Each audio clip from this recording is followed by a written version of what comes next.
The untold story of you. Your বিষয়ে সাধাৰণভাৱে নোকোৱা ৰহস্য ফাদিল কৰিবলৈ আমি ওলাইছোঁ তো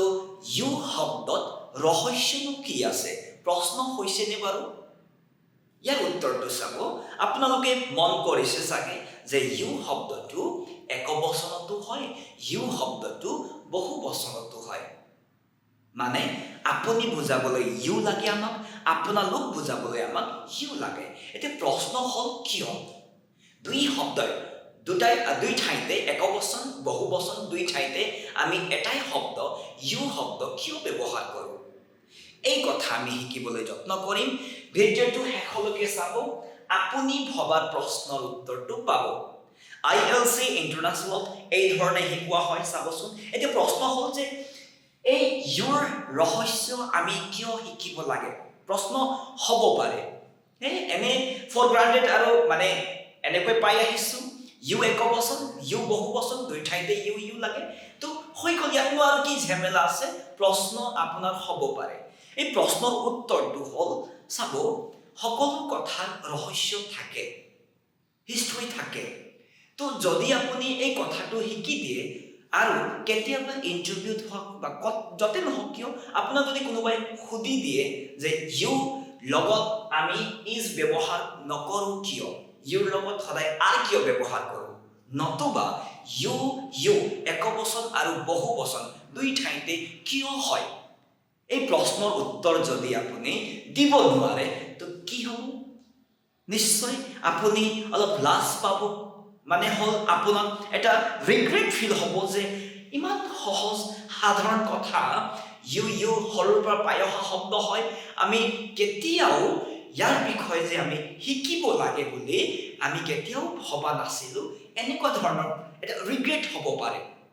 এই ৰিগ্ৰেটটো যাতে নহওক তাৰ প্ৰতি লক্ষ্য ৰাখি ILC ইণ্টাৰনেশ্যনেল ফালৰ পৰা এই কথাটো আপোনাক দিয়া হৈছে চাবচোন এই চাৰ্টত ধুনীয়াকৈ চাৰ্টটো লৈ আহিছোঁ মই চাৰ্টৰ সহায়ত আপুনি ইয়াৰ লজিকটো বুজিবলৈ সহজ হ'ব ঠিক আছে চাব এই চাৰ্টটো হ'ল মডাৰ্ণ ইংলিছ হিচাপত ঠিক আছে তাৰপিছত এই চাৰ্টটো হ'ল আপোনাৰ অল্ড ইংলিছ হিচাপত এই চাৰ্টটো লাগিব তেতিয়াহে আপোনাক বুজাওঁতে সহজ হ'ব আপুনি লিংক কৰিব পাৰিব আপুনি ধুনীয়াকৈ বুজিব পাৰিব দেই চাবচোন pronoun হয় ইউ এটা pronoun হয় সেইকাৰণে pronoun শব্দ লগালো হয় pronounৰ second person হয় তো চাব singular হিচাপত ইউ হয় আৰু plural হিচাপৰ second person টো ইউ হয় এতিয়া এই ইউৰ লগত হেল্পিং ভাৰ্ব আহে আমাৰ are দেই singularত এতিয়া pluralত ইউৰ শব্দৰ লগত হেল্পিং ভাৰ্ব আহে আমাৰ are ক্লিয়াৰ সহজ হয় এইটো আমি পাই অহা শব্দ হয় পাই অহা কথাখিনি হয় এতিয়া নতুনত্ব কি হয় অল্ড ইংলিছ হিচাপত আমি অলপ সোমাব লাগিব অল্ড ইংলিছত আমাৰ pronoun second personৰ কাৰণে singular শব্দৰ বাবে আমি পাইছিলোঁ thou thou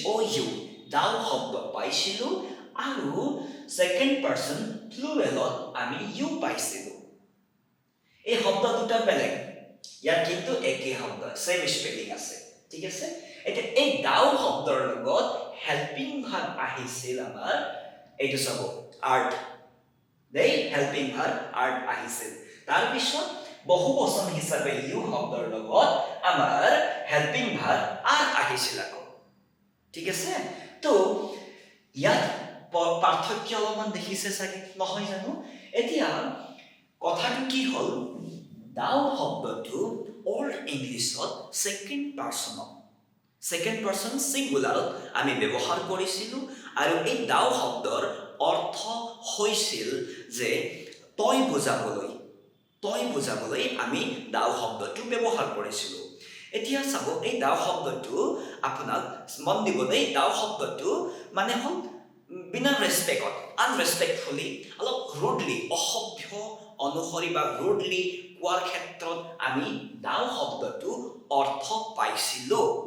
second personক অসভ্য হিচাপে ব্যৱহাৰ কৰিবৰ কাৰণে অলপ ৰুডলি ব্যৱহাৰ কৰিবৰ কাৰণে অলপ খঙাল টাইপত মানে বুজি পাইছেনে নম্ৰতাৰে নহয় ঠিক আছে অভদ্ৰতাৰে ব্যৱহাৰ কৰোঁতে আমি দাও শব্দ ব্যৱহাৰ কৰিছিলোঁ আৰু ইউ শব্দটো আকৌ পাইছিলোঁ যে নম্ৰভাৱে সন্মান সহকাৰে কওঁতে এইটো বহুবচন ধৰি লওক এক্সাম্পল সাধাৰণ এক্সাম্পল দেই যেনেকৈ তই মোৰ ঘৰত আহিবি অলপ অসভ্য টাইপৰ নহয় জানো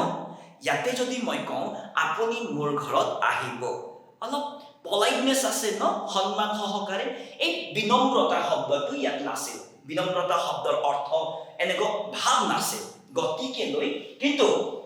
ইউ শব্দত বিনম্ৰতা এটা আছিল গতিকেলৈ এই ইউ শব্দত বিনম্ৰতা পোৱাৰ কাৰণে সময় সাপেক্ষে সময় পৰিৱৰ্তনৰ লগে লগে এই ইউ শব্দটো আকৌ একবচনত গ'ল এতিয়া লিংকটো চাব ইউৰ লগত ইজ কিয় নহয় যিহেতু আমি পাই আহিছিলোঁ ইউৰ লগত হেল্পিং ভাৰ্বটো আৰ নহয়নে বাৰু দেখা পাই আছে নহয় ইউৰ লগত আৰ তো এইটো সিঙ্গুলাৰত গৈছে মানে হ'ল এখেতটো ইয়াকো লৈ আহিব ন ইউৰ লগত আৰ আছিল বহুবচনত তো ইউৰ যেতিয়া একবচনত আহিব তো ইউৰ লগত হেল্পিং ভাৰ্বটো লৈ আহিব ন গতিকেলৈ ইউ শব্দৰ লগত ইউ একবচনৰ লগত আমি আহ ব্যৱহাৰ কৰিব লাগিব ইজ নহয় নতুবা এম শব্দ নহয় এক্সাম্পল হ'ল এই দাও শব্দক লৈ অল্ড ইংলিছত কেনেকুৱা আছিল চাবচোন আৰু এইটো মডাৰ্ণ ইংলিছত দেই চাব মই মিক্স কৰি দিছোঁ ইয়াত এক্সাম্পলটো চাব এক্সাম্পল হ'ল দাও আৰ্ট মাই ফ্ৰেণ্ড দাও আৰ্ট মাই ফ্ৰেণ্ড এইটো হ'ল এক্সাম্পল হিচাপে দাও এইটো অল্ড ইংলিছত আছিলে এতিয়া মডাৰ্ণ ইংলিছত আকৌ কি হৈ থাকে জানেনে ইউ আৰ মাই ফ্ৰেণ্ড হৈ গ'ল বুজি পালে নহয় আৰু জীৱনত কেতিয়াও এই ইউ শব্দক লৈ আৰু কনফিউজ হ'ব নালাগে বুজি পাইছে এনেকুৱা ধৰণৰ